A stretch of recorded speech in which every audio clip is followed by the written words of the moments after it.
യുദ്ധം ഇനിയും നീളുമെന്ന് നെതന്യാഹു പ്രഖ്യാപിച്ചു. പുതുവത്സര ദിനത്തിലാണ് നെതന്യാഹു ലോകത്തെ ഞെട്ടിച്ച പ്രസ്താവന നടത്തിയത്. ലോകത്തെ ദുഃഖിപ്പിച്ച പ്രസ്താവനയെന്ന് വേണമെങ്കിൽ പറയാം. യുദ്ധം ഇനിയും നീണ്ടുപോകും. പെട്ടെന്നൊന്നും യുദ്ധം അവസാനിക്കില്ല. മാസങ്ങളോളം നീണ്ടു നിൽക്കും യുദ്ധം. ഹമാസും പ്രസ്താവന നടത്തിക്കഴിഞ്ഞു. ഇസ്രായേലിൻ്റെ നാശം കാണുന്നതുവരെ തങ്ങൾ യുദ്ധം ചെയ്യും. ഗാസയിൽ ഇസ്രായേൽ സൈന്യത്തെ കൊന്നൊടുക്കും. ഇതാണ് ഹമാസിൻ്റെ പ്രഖ്യാപനം. ഹിസ്ബുള്ളയുടെ പ്രഖ്യാപനം ഗാസയിലെ സാധാരണക്കാരെ ഇസ്രായേൽ കൊന്നൊടുക്കുന്നിടത്തോളം കാലം ഞങ്ങൾ ഇസ്രായേലിനെ ആക്രമിക്കും. ഇസ്രായേലുമായി ഞങ്ങൾ സന്ധിയില്ലാത്ത യുദ്ധം പ്രഖ്യാപിച്ചു കഴിഞ്ഞു. മറ്റൊന്ന് ഹൂതി വിമതരാണ്. ഹൂതി വിമതർ പറയുന്നത് പ്രത്യേകിച്ചും മറ്റൊരു കാര്യമാണ്. ഹൂതി വിമതർ പറയുന്നു, ഞങ്ങൾ ചെങ്കടലിൽ അമേരിക്കയുടെയും ഇസ്രായേലിൻ്റെയും കപ്പലുകൾ തടയും. കപ്പലുകൾ ചെങ്കടലിലൂടെ പോകില്ല. ചെങ്കടലിലൂടെ ഒരൊറ്റ കപ്പലും നീങ്ങാൻ ഞങ്ങൾ സമ്മതിക്കില്ല. ഇതാണ് ഹൂതി വിമതർ പറയുന്നത്.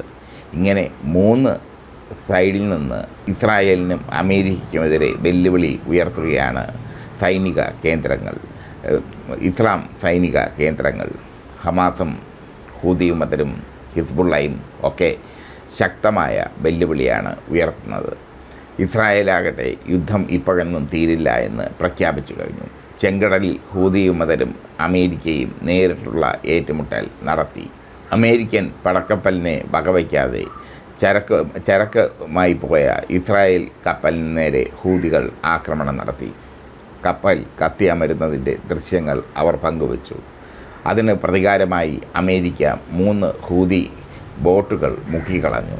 അതിൻ്റെ ദൃശ്യങ്ങൾ അമേരിക്കയും പങ്കുവച്ചു. അമേരിക്കയും ഹൂതികളും ചെങ്കടലിൽ മുഖാമുഖം ഏറ്റുമുട്ടുകയാണ്. അമേരിക്കയുടെ വൻ പടക്കപ്പലാണ് അവിടെ ഉള്ളത് ചെങ്കടലിൽ. പക്ഷേ അതൊന്നും ഹൂതികൾ കാര്യമാക്കി എടുക്കുന്നില്ല. ഹൂതികൾക്ക് അതൊന്നും ഒരു വിഷയമല്ല. അവർക്ക് വിഷയം അവരുടെ നാടാണ്. അവർക്ക് വിഷയം അവരുടെ അഭിമാനമാണ്. യമനിലേക്ക് കടന്നുകയറി ഹൂതികളെ ആക്രമിക്കാൻ ഇസ്രായേൽ തീരുമാനിച്ചെങ്കിലും അമേരിക്ക അത് വിലക്കി. കാരണം അങ്ങനെ യമനിലേക്ക് കടന്നു കയറി ഹൂതി വിമതരെ ആക്രമിച്ചാൽ യമൻ യുദ്ധരംഗത്ത് ഇറങ്ങും. അറബ് രാജ്യങ്ങൾ ഒന്നടങ്കം യമന് പിന്നിൽ അണിചേരുകയും ചെയ്യും. അതുകൊണ്ട് ഹൂതികളെ തങ്ങൾ നേരിട്ടോളാം ചെങ്കടലിൽ എന്നാണ് അമേരിക്ക പറയുന്നത്.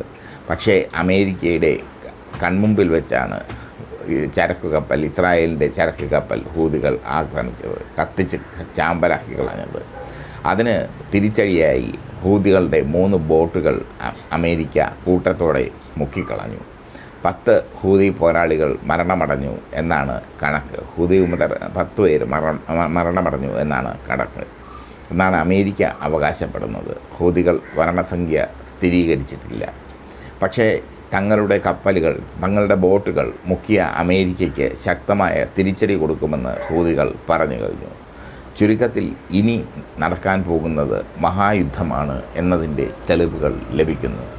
3ാം ലോക മഹായുദ്ധത്തിലേക്ക് കടന്നില്ലെങ്കിലും വ്യാപകമായ യുദ്ധം നടക്കും എന്നത് ഉറപ്പായി.